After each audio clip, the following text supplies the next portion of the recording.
Well, the election result has been absolutely wonderful. I don't say as the editor of the Morning Star or the General Secretary of the CPB or the Socialist Party. I say that from a revolutionary point of view. The fact of the matter is, more than 20 years ago, somebody who had been the editor of the Telegraph, Sir William Deeds, made a statement that common market, as it was then called, is one of those things that could split the Conservative Party in two halves and it might never recover. It might have taken a very long time to come, but that is really precisely what is coming to. Last 4 or 5 years have been, as far as the Conservatives are concerned, been devoted to not dealing with Her Majesty's opposition, but with the opposition within Her Majesty's government, if you like. Half the Conservative MPs are opposed to Brexit, and half of them are totally committed to Brexit. So whatever any Prime Minister does is really not something that is accepted by half the party. To get rid of this problem, David Cameron promised a referendum. He lost the referendum, and within hours he was gone as Prime Minister. That whiz kid is now described as possibly the worst Prime Minister Britain had in recent memory. That led to the election, if you can call it, of Theresa May. And at the time she became Prime Minister, she was extremely authoritative. She thought she will sweep all before her. The Conservatives had a majority of 14 seats, 13 seats, 14 seats in the House of Commons. And she decided then, against better judgment of us, many of us voters, to call an election because she wanted to have a strong and stable leadership. A leadership that would be able to negotiate Brexit with her counterparts in the European Union from a position of strength. Because she, in order to please the hardliners in her own party, she kept on saying mindlessly, Brexit means Brexit. And no deal is better than a bad deal. When in fact the overwhelming section of the British bourgeoisie think no deal is the worst deal that Britain could get. And from their point of view, I completely accept that. For the British ruling class to be out of the European Union is to weaken US imperialism. That's precisely why our party supported Brexit. Not because we are anti-immigrant, not because we do not want people to have easy travel to other countries, but because we thought European Union is not the haven of enlightenment. It's a haven for oppression of the majority of the people in the European Union in favor of 2 or 3 racketeers, principally Germany, but also perhaps France, and when Britain was in it, Britain too. These were the powerful countries running the show. So she thought she would get a good majority. And she was encouraged to do that because in the Brexit vote, the majority of the people, 52 to 48, something like that, had voted in favor of Brexit. Theresa May had been against Brexit. You only have to listen to her statements at the time, how Britain's security and its economic and commercial interests would be harmed. The moment the vote was out, she was all for Brexit, how we wanted a strong, independent Britain going out in the world and trading on her whole, making deals with countries from China to India to United States and everywhere, and having a wonderful time. It's really kind of reenactment of the British Empire, which of course is nuts because the world has changed. It cannot be recreated. And secondly, of course, Jeremy Corbyn's lot were trailing 22 points behind the Conservatives in opinion polls. And more than that, Labour Party had a leader who was opposed by 3/4 of the members of the Parliamentary Party. They had twice passed motions of no confidence in Jeremy Corbyn. Many of those voting for those resolutions are quite a bit sheepish these days since the election result. So she thought it was an easy walkover. And of course, sometimes the problem with propaganda is you sometimes really begin to believe it yourself. You repeat it so often. Jeremy Corbyn is mad, so you really think Jeremy Corbyn is mad. Jeremy Corbyn is a Bolshevik, so you really begin to believe he's a Bolshevik. Jeremy Corbyn is a friend of the terrorists, you really begin to believe he's a terrorist. And there's a lovely article written by a right-winger in the Telegraph, Peter Hitchens. He's worth reading, even if you disagree with him. Mail on Sunday. Mail on Sunday. He's worth reading, even if you disagree. First of all, his viewpoint on wars waged by Britain for the last 15 years have been consistently close to being progressive. They're stupid wars. In one of his articles, he wrote, how would we feel if the Afghans wearing flip-flops, baggy trousers, wielding Kalashnikov guns, were knocking at our doors in Hampshire 3 in the morning? You know, and that's really the comparison. That's what the imperialist troops are doing in these countries. So he described the Conservative Party as being a zombie party after the election. He said, I haven't spoken before the election because I just wanted to keep shut, but now I can, he says. So, and also there was the expectation by Theresa May that by adopting almost all of UKIP's program, United Kingdom Independence Party, she would attract all their voters, working class voters in the northern constituencies who had voted for Brexit. Well, it didn't happen. That vote split. Those who were against austerity voted for Labour, and those who were for Brexit, to whom Brexit meant more, voted for the Conservatives. So that vote was very much split. And combined with that is the manifestos of the two parties. I'm not saying that Jeremy Corbyn is offering a socialist millennium for the working people. But compared with the Conservative manifesto, it's a breath of fresh air. No fees for students going to university. After all, the present government ministers and parliamentarians who are trying to impose hefty tuition fees on students had in their own day free tuition at the universities, including my own children, right? And now, of course, having climbed up the ladder, they want to pull the ladder away from everybody else. They had a slightly better program on housing. They had a slightly, Jeremy Corbyn, there was a Manchester attack, terrorist attack, which killed several dozen people and wounded many more. And Jeremy Corbyn made the statement, it's got some relationship with our foreign policy, which is absolutely true. Our party has been saying it for 15 years that is the case. We cannot keep on putting other people's houses on fire and expecting that we'll be safe in ours. Somewhere it will begin to backfire. And of course, they tried to get some traction out of it in Jeremy Corbyn, till they found that up and down the country, most people accept that there is a connection. 75%. Sorry? 75%. Something like that. So if people won't hear of any criticism of that, then you can understand that it's the people who suffer. It's the people who go to concerts, people who go to shopping malls, people who are in the towns. So when a bomb goes and people are killed, it's ordinary people killed, not Theresa May or her and Tory or something. So people were incensed by that.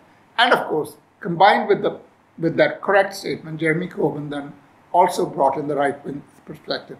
Theresa May was Home Secretary for 6 years. She cut police numbers by 20,000. She has starved our armed forces of the wherewithal they need to do good around the world. So he covered the right as well as the left by making those statements. He then further covered his flank on the right by saying, in the right circumstances, he would be prepared to push the nuclear button. Lovely spectacle. You'd kill any number of people. And he also said he's in favor of renewal of Trident. And he's in favor of staying in the NATO. So all the left wing, and he was able to, despite that, keep the support of the hangers-on of social democracy. Not just the left-wing social democrats, Trotskyites, revisionists, and Uncle Tom Cobley and all in this renegades brigade. So, and compare that with the Conservative manifesto. It wasn't offering anything. As even the bourgeois papers were saying, there was no hope in the Conservative manifesto. All they were promising was a hard Brexit and hard austerity. And then they decided to do two very stupid things. Old people go to the polls more often than young people. Young people have been to the parties the previous night, can't be bothered to get up. Don't feel the need to vote. I'm not anti-young, but believe you me. Anyway, they think, what the hell does it matter, man? And the old people have been waiting for this opportunity to go and cast their vote. They haven't got much else to do. I know, being an old person, there's not much to do. So you go, turn up, and vote. And when they vote, they often vote Conservative because their views on security and a number of other things are pretty much to the right. And then Theresa May's manifesto put what even the Daily Mail and the Mail on Sunday said, dementia tax. You are actually punishing people who are suffering from dementia. Now, there's nothing like this kind of thing that arouses the ire of the British people. You know, poor old demented people. Is that what you're going to do? It's the majority of the old, isn't it? Then on top of that, they would not promise to keep what has become known as the triple block on pensions. That pensions will rise by taking into account the median wage, inflation, and what's the third one, Steve? You're a pensioner. Median wage. Cost of living. No, that's inflation. Cost of living, median wage, and 2.5%. There was a figure, and 2.5%. Whichever is higher, that's what they'll get. And the Conservatives, being the penny pincher, thought they could make some money out of it. And it's really not that large a sum of money. And that infuriated the old people, even the right-wing press. And then in the middle of the campaign, even Peter Hitchens says, Jeremy Corbyn's biggest asset in this election was that he'd been demonized so much. And he said, there's nothing like British people coming to the rescue of somebody who's being besieged by people who are attacking him personally for no reason. I don't agree with the assessment because British people are very often quite happy to besiege people. But anyway, in this case, the British establishment realized that the Conservatives, if Theresa May comes with a large majority, she's going go for a hard Brexit. And they do not think hard Brexit is in the interest of British imperialism. So almost halfway through the campaign, they changed tack. They started giving coverage to Jeremy Corbyn's triumphant election processions and election public meetings. And they say what a wonderful thing it is to see old-style campaigning. You know, that you actually address a rally rather than just go to the studio, make your few points and come home. It's as Peter Hitchens says, it's like going to the railway station to catch your morning train to work. And instead of an electric train, you find a steam engine there, which is probably unreliable, probably will break down on the journey, but it looks picturesque and wonderful. So Jeremy Corbyn's campaign did capture that kind of imagination. Now, Labour would have done far better than it did if the parliamentary party was behind it. Would you believe majority of the Labour MPs who were fighting to be re-elected refused to mention Jeremy Corbyn in their election hearing, refused to have his picture on their leaflet. And that's really called following your leader. And so they didn't want to. Now they all are claiming to be followers of Jeremy Corbyn. Even Hilary Benn, the disgusting son of a slightly less disgusting father. Even he said, well, I was obviously wrong. Would you accept a position in Jeremy Corbyn's cabinet if offered one? That's up to Jeremy, it's not up to me. And these were the people who say, I could never ever serve under him. So the result of that, of course, is what you get. But what you are really getting here, which you get in most of the imperialist countries, there's a crisis of imperialism. There's a deep crisis of capitalism. Every ruling class is split, not only between the government party and the opposition, but within each party there is opposition as to how to deal with two problems. For Britain, the two most important problems are Brexit negotiations and the question of austerity. How do you deal with this? So when people voted, they took these positions into account and each one voted accordingly as they saw would be beneficial to them. Did you want to strengthen the hand of Theresa May and impose greater austerity and a hard Brexit, or do you want to weaken her? And that's how people voted. And in some areas, they even voted tactically. They voted, for example, some Labourites voted Liberal Democrats because they had no chance. And these country seats where there are more cows than people, So Liberal Democrats somehow have a hold on these places. So they voted for them to get them elected. So the Tories would not get it. So what we have got now is not a strong and stable government, but a thoroughly weak government. There might be another election, although we have Acts of Parliament, which says Parliament must last 5 years. It will last no more 5 years than the previous one did. There would be an election. And it is generally expected that this time the Tories fail to win, next time the Tories are bound to lose. Now, if Labour comes, which we, in my party, would welcome, not because we think it will bring socialism, because I think the British people have to learn that even the most left-wing manifesto in the last 30-odd years cannot deliver anything that is in the interest of working people. So it is some lesson. I'm afraid we are slow learners. Engels, a long while ago, pointed about the English working class, and he said the English working class will be the last to arrive, but when it does arrive, its contribution shall be weighty. But we're still waiting for that day when it arrives and it makes its weighty contribution. So we're hoping that it'll teach people. Meanwhile, one good thing that Jeremy Corbyn has done is by having a left-wing veneer, he's gutted the fake socialists who are non-Labour. The Trotskyites and Socialist parties, Socialist Workers' Party, the revisionists in the CPBB is CPB, and the non-existent NCP. I only mention it for historical reasons because, one doesn't speak ill of the dead. On that principle, I'm just mentioning them as a historical relic. So they will be gutted because all the real socialists will see the whole thing, enlightening them.